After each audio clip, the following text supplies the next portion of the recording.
So, in continuation of the previous class, the man, I have completed the Vyutpatti, Nirukti, Paryay and Sharup and स्थान।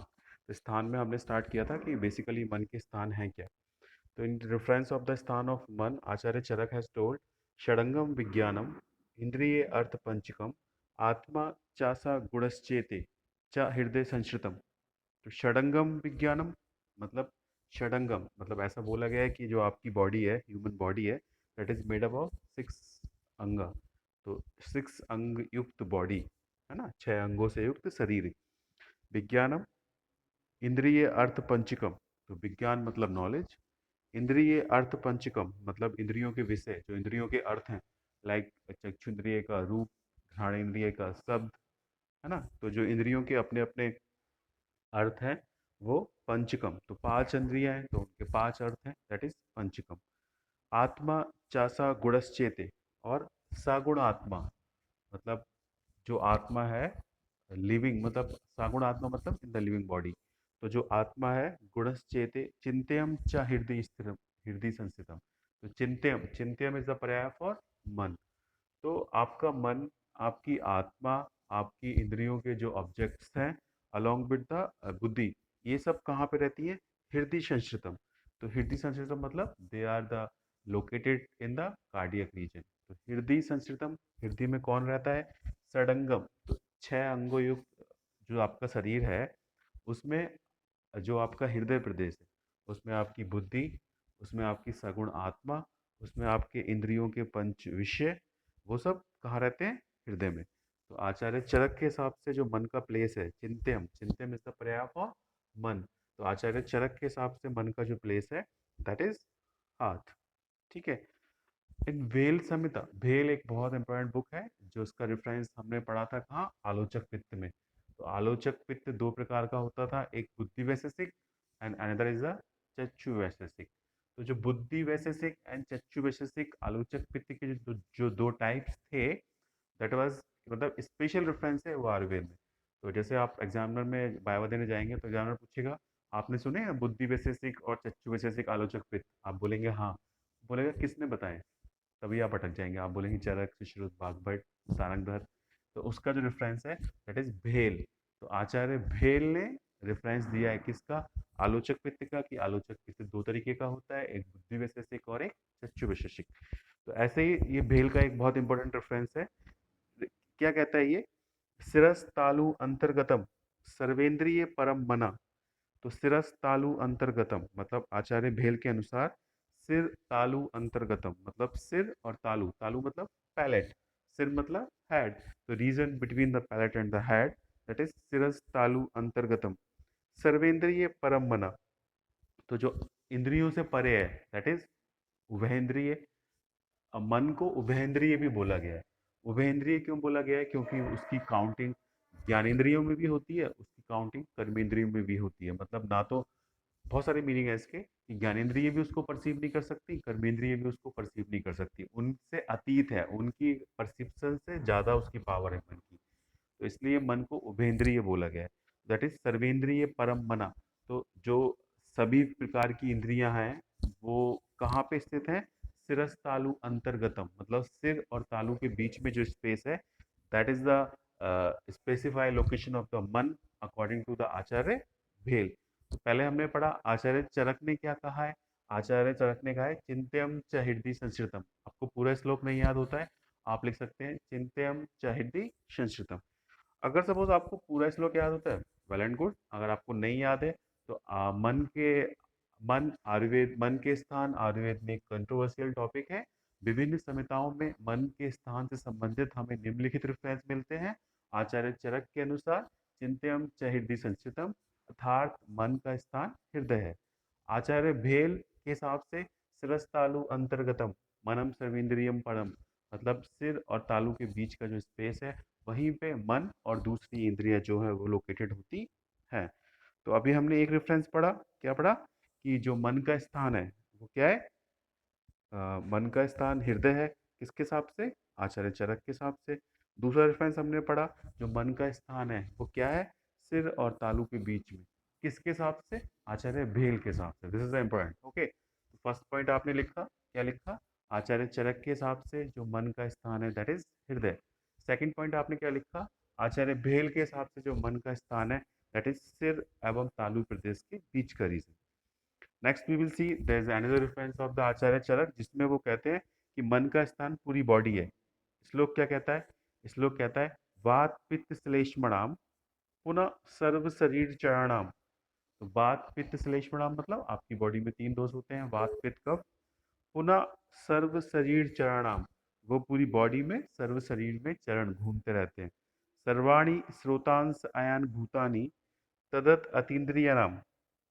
तो जो सर्वांश स्रोतांश अयन भूतानी, तो आपकी पूरी body में जितने भी स्रोतस हैं उनके थ्रू वात पित्त कफ का वहन होता रहता है।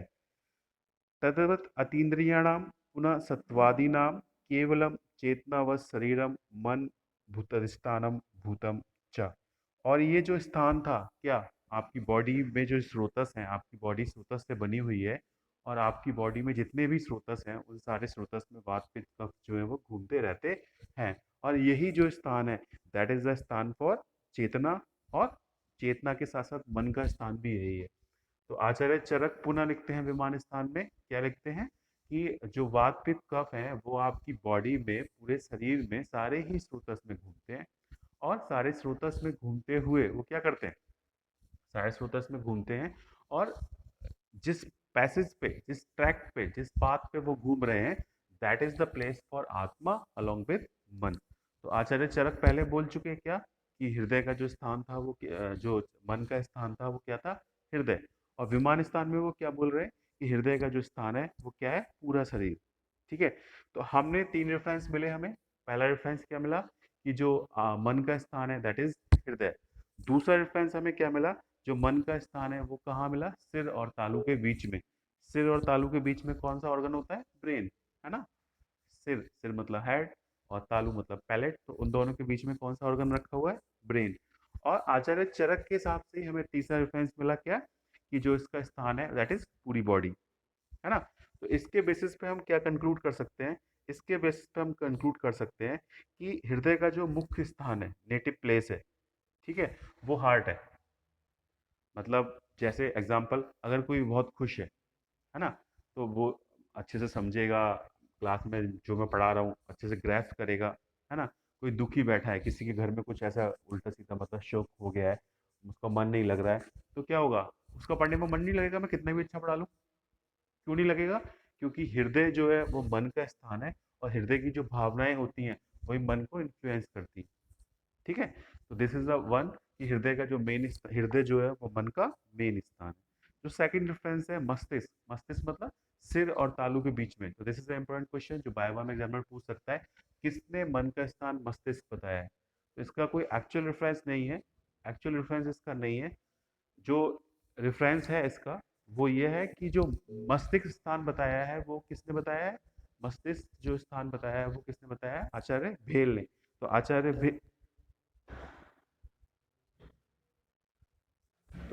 भेल के हिसाब से जो मस्तिष्क जो है वो किसका स्थान है, वो मन का स्थान है। In working field refer to the whole body. और अगर हम देखें कि जो बात पित्त कफ है वो पूरी बॉडी में घूमते हैं, पूरी बॉडी में जितने भी स्रोतस हैं उन स्रोतस के थ्रू पूरी बॉडी में घूमते हैं। उसी प्रकार जो मन और आत्मा है वो पूरी बॉडी में घूमता है। तो रहता वो कहाँ पे है, मन आपके हार्ट में। मन का एडमिनिस्ट्रेटिव सेंटर क्या है, आपका ब्रेन। और मन काम कहाँ करता है, पूरी बॉडी पे। Got it. तो सपोज मन का जो स्थान है दैट इज द हार्ट, इसका जो एडमिनिस्ट्रेटिव ऑफिस है कहाँ रह के वो नियंत्रण करता है, दैट इज द मस्तिष्क। किसके हिसाब से, आचार्य भेल के हिसाब से। कहाँ कहाँ काम करता है, that works on the whole body. ठीक है, तो वी फाइंड थ्री डिफरेंस। इसका जो स्थान है वो क्या है, हृदय। इसका जो एडमिनिस्ट्रेटिव प्लेस है वो क्या है, मस्तिष्क। और इसका जो वर्किंग प्लेस है वो क्या है, पूरी बॉडी। ठीक है, तो मन का स्थान ये एक इंपॉर्टेंट क्वेश्चन है, वाइवा में भी पूछ सकता है, पदार्थ विज्ञान में भी पूछ सकता है, फिजियो में भी पूछ सकता है, एग्जाम में भी आ सकता है, एग्जाम में भी पूछ सकता है। तो मन का स्थान आपको एग्जाम में कैसे लिखना है, मन एक कंट्रोवर्शियल सब्जेक्ट है जिसपे विभिन्न आचार्यों के विभिन्न मत मिलते हैं जो कि निम्नलिखित है। आचार्य चरक ने कहा है चिंत्यम च हृदय संस्थितम, अर्थात हृदय मन का स्थान है। यहाँ पे चिंत्यम जो है मन का पर्याय बताया गया है। आचार्य भेल ने कहा है शिरस्तालु अंतर्गतम मनम सर्वेंद्रियम परम, मतलब सिर और तालू के बीच का जो स्थान है वहां पे मन स्थित होता है। और जो आचार्य चरक ने विमान स्थान में पुनः कहा है, बात पित्त श्लेष्मणाम पुनः सर्व शरीर चरणाम, ये डॉट डॉट डॉट श्लोक करके, कि बात पित्त जो है वो पूरी बॉडी में जितने भी स्रोतस हैं उनके थ्रू पूरी बॉडी में घूमते हैं। और जब ये स्रोतस पूरी बॉडी में घूमते हैं तो इन्हीं पैसेज पे, इसी मार्ग पे आत्मा और मन का भी स्थान कहा गया है। Depending on the above references we can conclude say कि the place of the man is the heart, and the administrative office of the heart, that is the administrative office of the man, that is the brain, from which it control all the sense organ, and the working place of the man is the whole body। ठीक है, समझ आ गया। Next we will say the गुण। तो आत्मा के जो गुण हैं, मन के जो गुण हैं, मन के दो इंपॉर्टेंट गुण हैं। ये फिर पदार्थ विज्ञान में बहुत आता है, ठीक है। तो 2 मार्क्स में, तो मन के जो गुण हैं, मन के जो दो गुण कौन कौन से हैं? एक अणुत्वम और एक एकत्वम। एक अणुत्वम और एक एकत्वम। सर आवाज कट रही है आज। मन के जो दो गुण हैं वो एक अणुत्वम और एक एकत्वम। अणुत्वम और एकत्वम, इसको कैसे एनालाइज करेंगे कि अणुत्वम का मतलब क्या है, एकत्वम का मतलब क्या है? तो अणुत्वम मतलब मन इतना छोटा है, जैसे सपोज आप क्लास में बैठे हैं, क्लास में बैठे बैठे, हाँ, इससे पहले आप अपनी नानी के घर गए थे सपोज, तो क्लास में बैठे हैं और आपके दिमाग में कौन सी पिक्चर चल रही है कि आप नानी के घर गए थे। क्यों क्यों चल रही है? क्योंकि मन जो है वो इतना छोटा है, बैठे आप यहाँ हैं लेकिन 2 मिनट में आपका मन आपके घर चला गया। ठीक है, तो क्यों? क्योंकि मन बहुत छोटा है। दूसरा जो है एकत्वम, एकत्व मतलब मन एक ही है। एकत्व मतलब आपका मन एक ही है। ऐसा नहीं है कि आप नानी के घर के बारे में भी सोच लें और मेरी क्लास में भी पढ़ लें, ऐसा नहीं हो सकता। ऐसा क्यों नहीं हो सकता? क्योंकि आपका मन एक ही है, या तो आप नानी के घर के बारे में सोचेंगे या आप मेरी क्लास में बैठेंगे।